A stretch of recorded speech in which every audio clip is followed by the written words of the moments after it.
Councillor Barton. Thank you, Assistant Speaker. Mr Assistant Speaker, Australian workers and people living in this country should be very proud of what Australia puts forward as our social safety net.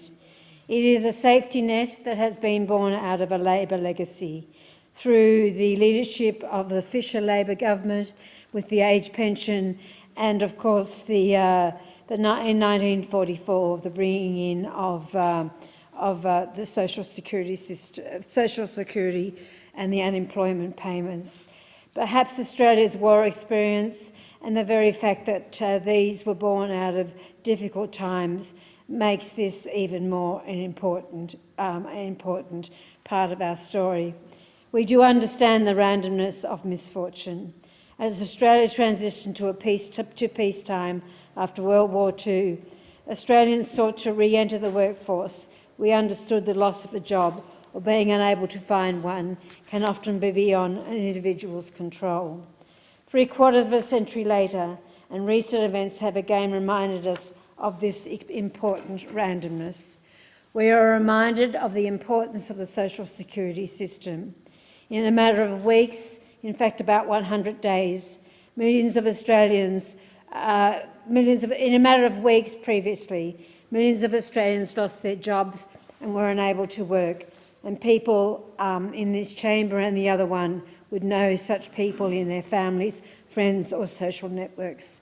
The base rate of JobSeeker was inadequate before the pandemic, and it will remain inadequate after, unless the government acts to permanently increase it.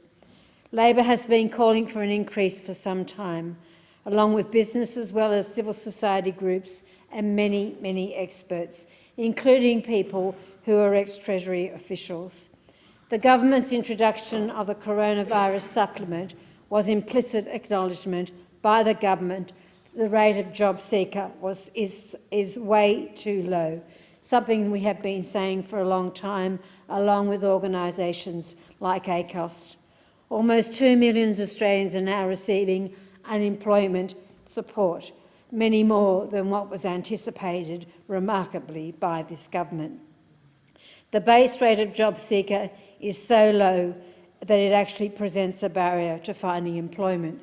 And I remind people that it was something like $550 a fortnight, and even members of the government had been putting forward very forcefully that that rate was too low. Many on this payment are unable to afford internet bills, transport costs, clothing, and it was actually acting as a barrier to finding employment, and that's the very reason that it was put in place. Essentially, people looking for work or attending job interviews found it almost impossible, and navigating the system just as difficult. We do not want to see people in this country forced into impossible choices between paying for food, rent, clothes, medical supplies or children, and in fact utility costs. We do not want to see vulnerable Australians trapped in the endless cycle of poverty because they are forced to make these impossible decisions. Another core function of our social safety net is to stabilise our economy during periods of weak growth. An increase to JobSeeker would provide a much-needed boost to the economy, and snapping it back will be a disaster for the economy. That, along with JobKeeper, is going to prove extremely difficult for the Australian economy at a time when we all want the economy to actually go forward and make enormous adjustments. Income support recipients are more likely to spend and less likely to save. We know that. This means more money is spent on local businesses and in the local economy. Shops, corner stores, supermarkets, petrol stations and many other places. It means local businesses have more money to spend on wages and jobs. We look forward to further detail from the government as to what is going to change and by how much. We reiterate that many Australians are anxious about their future and they want to know what's going to happen in September.